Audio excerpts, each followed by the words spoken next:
Hi guys, Laura here. Now today we're going to talk about the difference between speech and language because they are two different things. When I first started teaching baby sign language classes over 10 years ago, people were concerned that signing with your baby could delay speech. Thankfully, over the past 10 years, people have come to realize that that's just a myth. Babies aren't lazy. They want to talk. They babble all the time. So when they develop the ability to speak, they will drop the signs in favor of speaking. So when they're just little, the gross motor skills develop faster than their fine motor skills. So gross motor skills of signing develop sooner than the fine motor skills of your mouth in order to form the words. So before they can talk, you're giving them a meaningful language to use by signing. Now, I came across a study the other day that the researcher took 3 different groups of moms and babies. The first group, the moms signed with the babies. The second group, the moms were given specific words to use throughout their day with their children.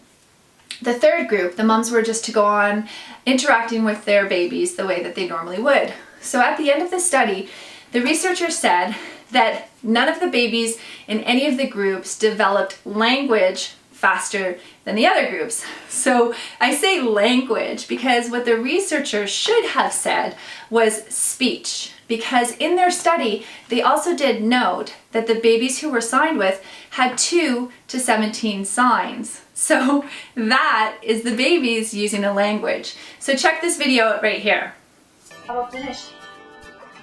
Finished. Good. And freeze. What's this? O's for Cheerios. We do O's. Cheerios. Good.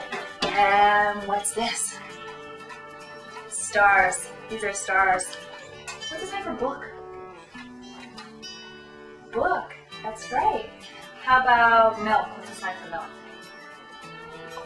Milk. Good. And how about kiwi? That's right. We finger spell kiwi. K-I-W-I. And she's not really finger spelling it, but she's trying. So as you can see in that video, my daughter was signing words to me before she was able to speak those words, but she was certainly using language and understanding those words in the language.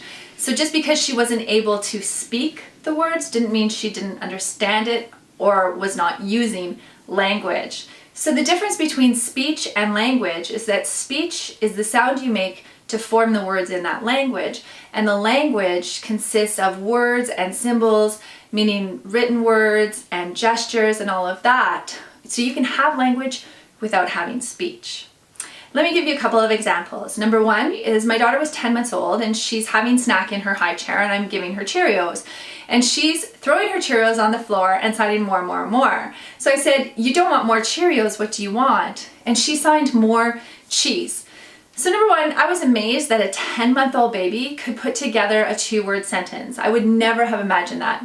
And number 2, I hadn't offered her cheese during that snack time and there was no cheese in sight, so she couldn't have pointed at it. So if she didn't have signs to use, I would have thought that she was finished her snack. If she's throwing them on the floor, I would have put her down and she would have thrown a wicked temper tantrum. But I avoided all of that because she was able to sign and tell me that she basically wanted something salty versus something sweet. So she was using language with me without even talking. So the second example I want to give you is if you have 2 children and they both don't talk until they're 2, but you've signed with one and you haven't signed with the other.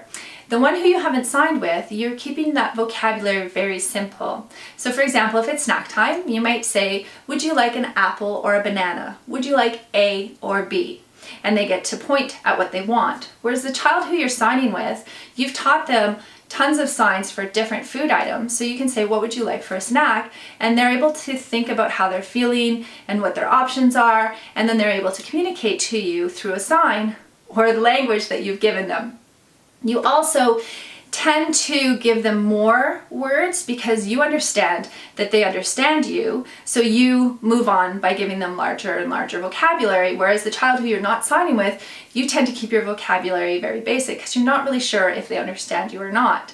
So by the time these 2 children reach 2, the one who you've signed with will have a larger vocabulary simply because they've used language without even speaking, because you don't need speech to have language. So I hope that makes sense. If you have any questions, please don't hesitate to leave them in the comment section below. I will do my best to answer them. And thanks very much for watching my videos, and be sure to subscribe to my channel to be notified when I post new ones. Thanks and have a great day.